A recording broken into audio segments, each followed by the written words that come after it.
420, digwyddiad cyhoeddus sy'n dathlu canabis, neu rhai esgus i ddod am spliff efo chnes i'r parc. O, ydych chi'n dod o Gymru?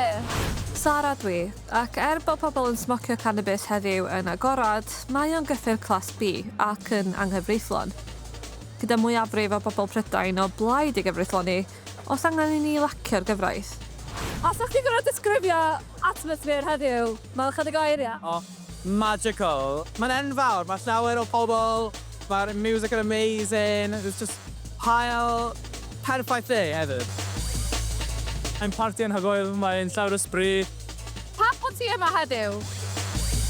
Just some picnic in a park and mae'n happen bod in 420. And why 420? When you look around, it's a great day, everyone's happy, the sun is shining. Gwyl 420. Rôl dechrau nôl yn y 70au yng California, mae rwan yn ddathliad rhyngwladol. Mae yna lot yma heddiw am y vibes, ond eraill i smocio'n gyhoeddus hefo'r heddlu yn cael ei llygaid am y diwrnod. It's time for cannabis to get tolerated in the UK. We should legalise it all across the country. It could be made into an industry, so the taxes alone would pay for everything in the country.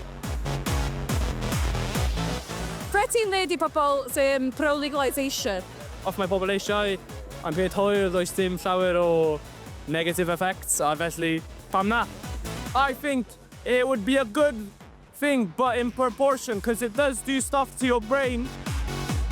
Meddwl eto, sa legalisation yn gallu helpu pobl cymryd o'n saffa. Mae angen cael mwy o control dros efo, a beth yw'r problem ydy, cos mae'n legalised i bod mae pobl yn sprayo cannabis, mae mwy beryglus, mae o'n y gateway drug, dwi'n meddwl, ond does ddim digon o education, pobl ddim yn dysgu'r side effects, yr harms, especially smoking ifanc.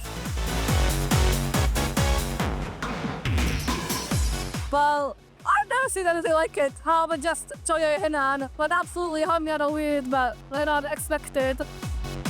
Ie, mae'n just fel, dwi'n rhoi bod i'n rhaid o blaen, ond fuck good vibes, not gonna lie.